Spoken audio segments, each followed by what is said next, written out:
We're back with Darryl Mleynek, State Director of the Hawaii Small Business Development Center Network.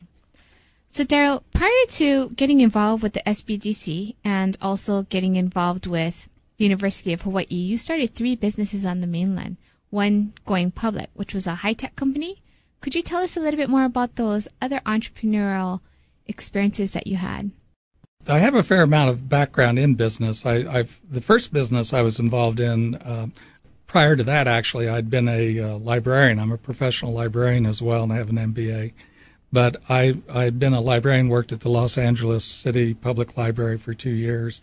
And while I was there, I helped form a union of librarians, became the president of that union for 2 years. We affiliated with AFSCME.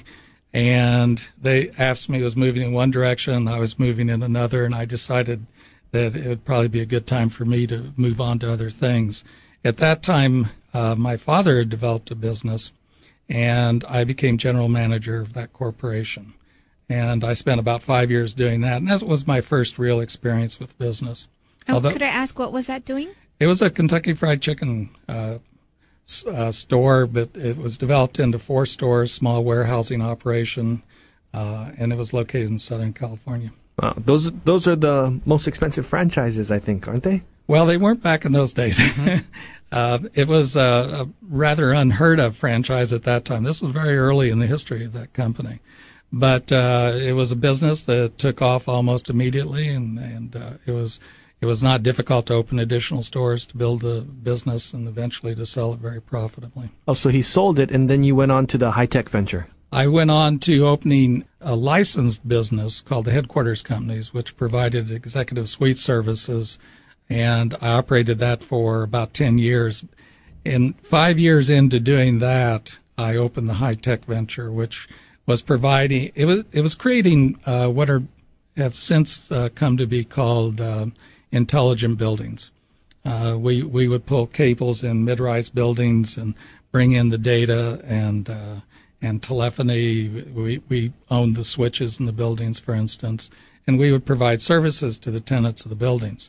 So somebody could move into the building, and we could provide them under a lease, for instance, with a keyboard and a screen, and they would be in business immediately.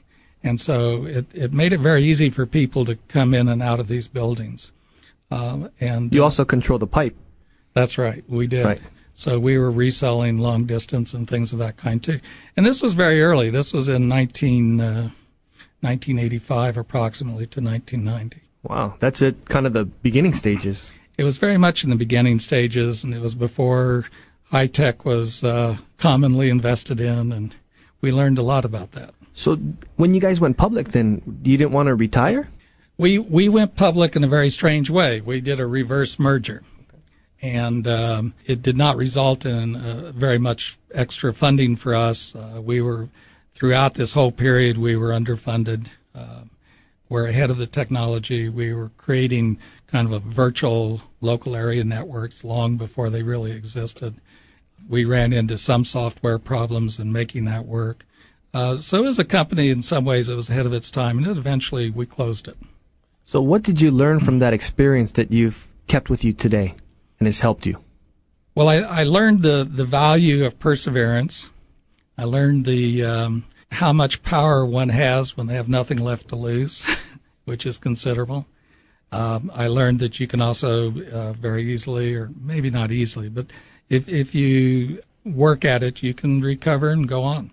So can you go a little bit more into that and how much power you have when you have nothing else to lose? What do you mean by that? Well, as an example, when I had 3 businesses that coexisted during part of this time, and in 1990 I closed all 3 down because I guaranteed all the leases personally, and it all kind of rolled back to me as in my personal finances. So the first business, the executive suite business, was called the Headquarters Companies, and at that time it was owned by United Technologies Corporation, which was one of the largest corporations in the country.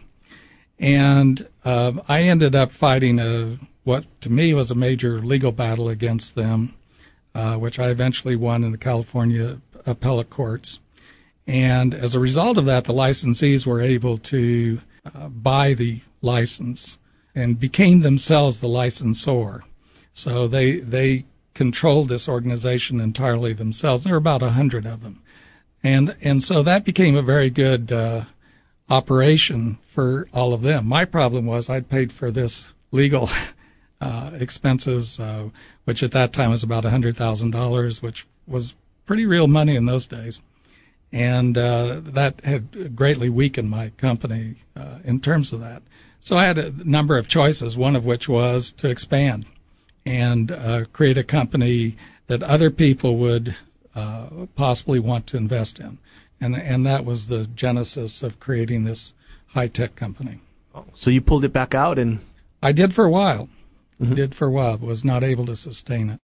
Thanks for tuning in. Stay tuned for more on Greater Good Radio.